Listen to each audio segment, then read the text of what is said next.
News Day continues here on One News Now. I'm Sean Yao. The PDP-Laban wing, led by Energy Secretary Alfonso Cusi, has said that it's automatically expelled Senator Manny Pacquiao from the party. In a statement, the ruling party said Pacquiao is de facto kicked out for filing his presidential candidacy under a different party, the Progressive Movement for the Devolution of Initiatives, or PROMDI. PDP-Laban Secretary General Melvin Matibag said this move violated the party's constitution. However, for Executive Director Ronald Munsayak, Pacquiao used PROMDI Certificate of Nomination and Acceptance, or CONA, to consolidate his support base and alliances. More on that PDP-Laban rift, we have Senator Coco Pimentel, on the other hand, insisting there is nothing wrong with Senator Manny Pacquiao running for presidency under PROMDI.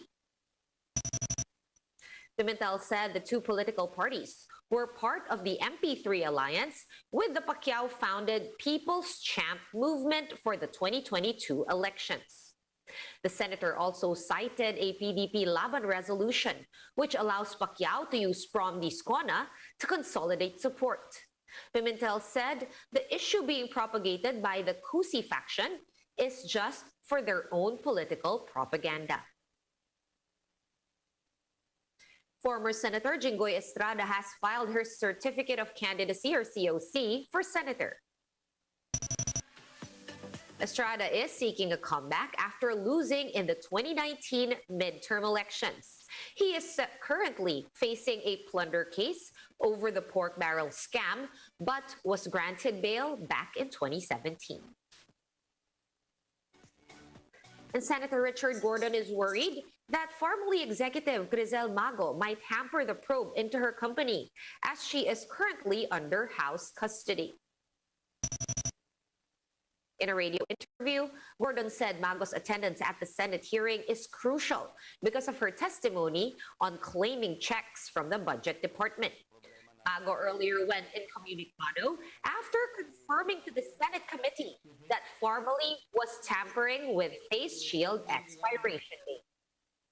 Diwa Party List Representative Mike Aglipay announced on October 1 that Mago is currently under the custody of the House. And have you been feeling stressed lately because of your cluttered items, perhaps? Well, the good news is there is an app that can help you with that. Faith Del Mundo with a report. 30-year-old Reyes Del Rosario is reviewing for the bar exam, but he is having a hard time focusing because he sees the clutter around him. He only recently transferred to a 30-square-meter condominium in BGC, and his place remains unorganized, causing him anxiety. I get so distracted, especially pag nag-aaral ako. I want everything to be organized. Sobrang makalat naman to, so hindi ka makakapag-aral, marami kang isipin, tapos instead of magpo-focus ka, isipin mo, lilinisin ko ba to? Saan ko itatago yung gamit? Kasi nga, very small space yung condo. So, saan ko pwede itong itago? Wala naman storage area dito. That is why he decided to let go of his old items. Good thing he discovered the Locket app. The application helped him give away his old things and receive a plant in return. We loved items from you. In return, you get a plant. According to the Locket team, they decided to have a Libre Cycle event to help the community, the environment, and those who need to declutter. Pre-loved items are sold for 20 pesos each, and 100% of the proceeds will go to medical assistance in Taguig City. Ang kailangan lang is for those who wants to declutter, they just need to give us their 3 pre-loved items, and under the category of women's clothes, women's accessories, and for kids and toddlers, talaga ang gusto naming tulungan dito is yung mga mommies na nakikita nila yung mga, and also din pala for home. So ano yung mga gamit sa bahay na kailangan na talaga nilang i-dispose pero wala silang mapaglagyan or magawang way to declutter. So they just have to provide us 3 pre-loved items. It is easy to be part of the Libre Cycle event. All one has to do is download the Locket app that is available for free through Google Play or Apple App Store. Register an account and set a meetup with the Locket team for the turnover of your items. For now, however, Locket services are only available in BGC. Experts say decluttering can be helpful for people with anxiety. Psychologist Francine Bofill admits a messy place can be overwhelming, but this can be avoided by scheduling. Try to fix your schedule. Kailan ka mag-aayos? Huwag mo siyang isabay kasi baka maubos yung energy mo sa pag-aayos. Start small. What I would usually say is, don't aim na lahat malinis in one day. It has to start small kasi aside also from the physical exhaustion, especially if you're going to fix anything that's sentimental to you, you have to identify it. You have to say, this is important to me, I can let go of this, someone can use it. You're going to categorize pa. So if you're studying for long term, or let's say for example, those who are going to go for online classes or who are working from home, maging intentional, pagplanuhan. No? Halimbawa, this week, itong side mo ng ito, next week, ito naman, depends on your schedule. So that's my tip. Huwag palakihan, nakakaubos ng energy.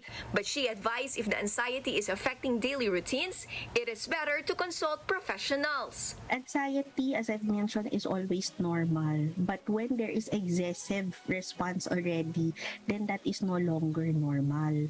That's how we define the anxiety disorder. Now, to name or to provide you labels on this thing, marami tayong naiisip, no? Others, yung very quick for others, OCD, 'di ba? Obsessive compulsive. Yan, ako hindi mapakali talaga, kailangan everything in order. Tapos kanina may na-mention tayo, pag masyado ka maraming gamit, pwede ka rin maging hoarder, no? Dami.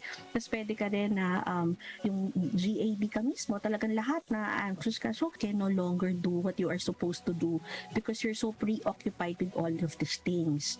Now, your other question is, should they consult a professional?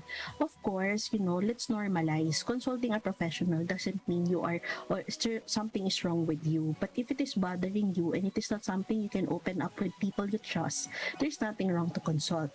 Kasi malaking factor na nakikita ko dyan with the example that you've given me is the one reviewing. For News 5, Faith Del Mundo, we are One News. Let's now take a quick look at today's other top stories.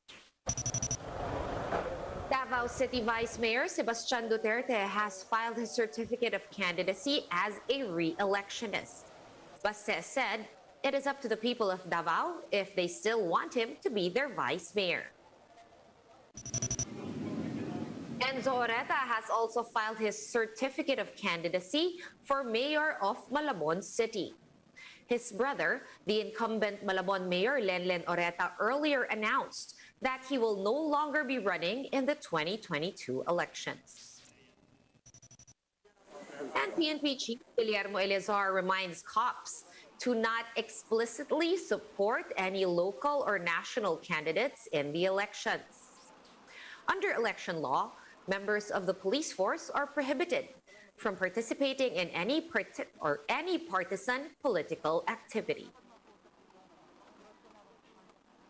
For more updates, visit News 5, The Philippine Star, and Business World online.